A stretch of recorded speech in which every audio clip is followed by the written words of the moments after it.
বংযাত্রা থেকে আমি শ্রাবণী চলে এসেছি আরো একটা নতুন ফুড ব্লগ নিয়ে।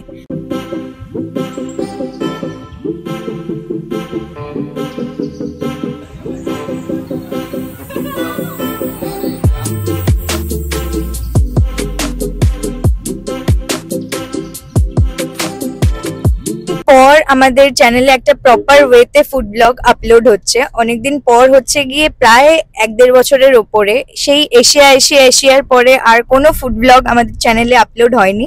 হ্যাঁ, বিভিন্ন রকম খাওয়ার জায়গার শর্টস আপলোড হয়েছে, আর কোথাও ঘুরতে গেলে সেই জায়গার কোথায় খেতে পারো একটু কম বাজেটের মধ্যে, কোথায় আনলিমিটেড বাফেট পাওয়া যায়, এইসব আপলোড হয়েছে। কিন্তু যেটা নোটিস করলাম সেরকম ভাবে কোনো প্রপার ফুড ব্লগ আপলোড নেই, তার জন্য আমরা আজকে বেরিয়ে গেছি। তোমরা সব কমেন্ট করে জানাও যে বাঙালিদের স্পেশাল খাবার কি হতে পারে, বাইরে বেরিয়ে খেতে ইচ্ছে হয়, এটা কমেন্ট করে জানাও। তাহলে আমরা সেই উপরে একটা ভিডিও আনতে চলেছি নেক্সট, তোমাদের কমেন্টের ওপর। তো নর্থ কলকাতা শুভদা চলে এসেছে পরের ভিডিও নিয়ে। দেখতে থাকো, সাথে থাকো, ভালো থাকো আর হাসতে থাকো। বাহ, শুভদা ব্যাক টু ফর্ম। তো ফার্স্ট আমরা যাচ্ছি বাগবাজার, কারণ এই ভিডিওটাতে আমাদের সাথে অনেকে আছে। তো এই ভিডিওটা অনেক মজার হতে চলেছে, অনেক হই হুল্লোড় ভাবে আজকের সারা সন্ধ্যেটা কাটবে। তো চলো সাথে থাকো।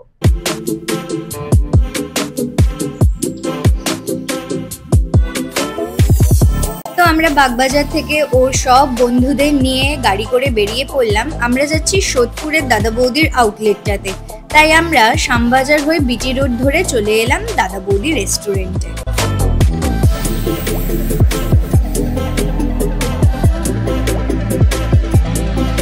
এখন প্রায় বাজে রাত্রি 9:30-10:30। গিয়ে দেখি দাদা বৌদির এই আউটলেটটাতে এত ভিড়, আমি ভাবতে পারিনি ব্যারাকপুর ছাড়া অন্য কোনো আউটলেটে এত ভিড় পাবো। তো যাই হোক, এখানে আমরা দেখতেই পাচ্ছি এটা কিন্তু একটা সিঙ্গেল প্লেট, ডাবল প্লেট নয়, মানে স্পেশাল নয়। তাও কোয়ান্টিটি দেখো, দাদা বৌদির কোয়ান্টিটি, মাটনের পিস কিংবা আলু নিয়ে তো কোনো কিছু বলার নেই। সব থেকে বড় কথা কোয়ালিটি। তো চলো বেশি দেরি না করে আমরাও ভেতরে বসার জায়গা পেয়ে গেছি, খাওয়া দাওয়া করি। তোমাদের সাথে গল্প এভাবেই চলতে থাকবে।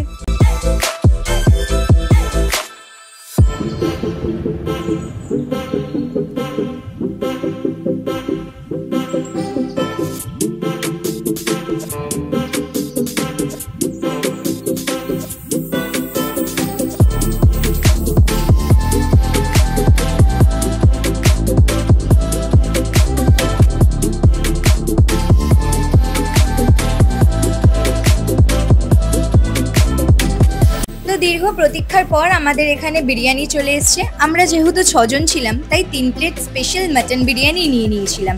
বিরিয়ানির কোয়ান্টিটি এখানে প্রচুর, আর স্পেশাল মানে সেখানে 2টো করে আলু, 2টো করে মাটনের পিস তো থাকবেই। আলুর পিসটা দেখতেই পাচ্ছ যথেষ্ট বড়। আর স্পেশাল মানে যে 2টো মাটনের পিস 2 রকম থাকবে, একদমই না। প্রত্যেকটা মাটনের পিস সমান আর প্রচন্ড চর্বি দেওয়া, প্রত্যেকটাই রেয়াজি পিস ছিল।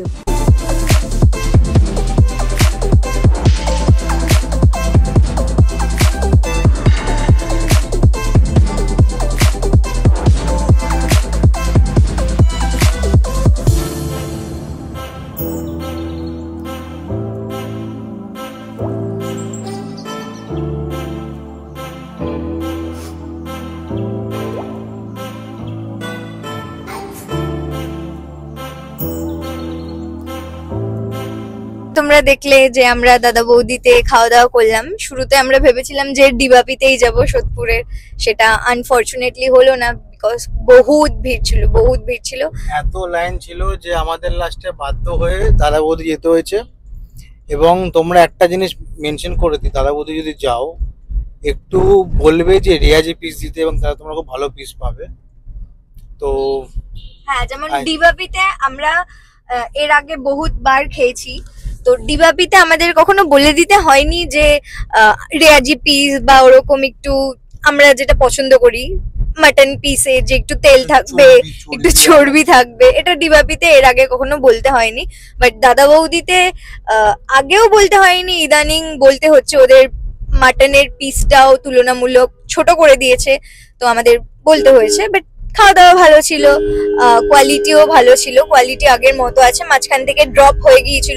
আজকে আমাদের বেশ ভালো লাগলো। তো আমরা আবার তোমাদের জন্য একটা নতুন ফুড ভ্লগ নিয়ে যেহেতু চলে এসেছি, তো কমেন্ট করে জানাবে আমাদের এই আজকের দিনের ভ্লগটা কেমন গেল।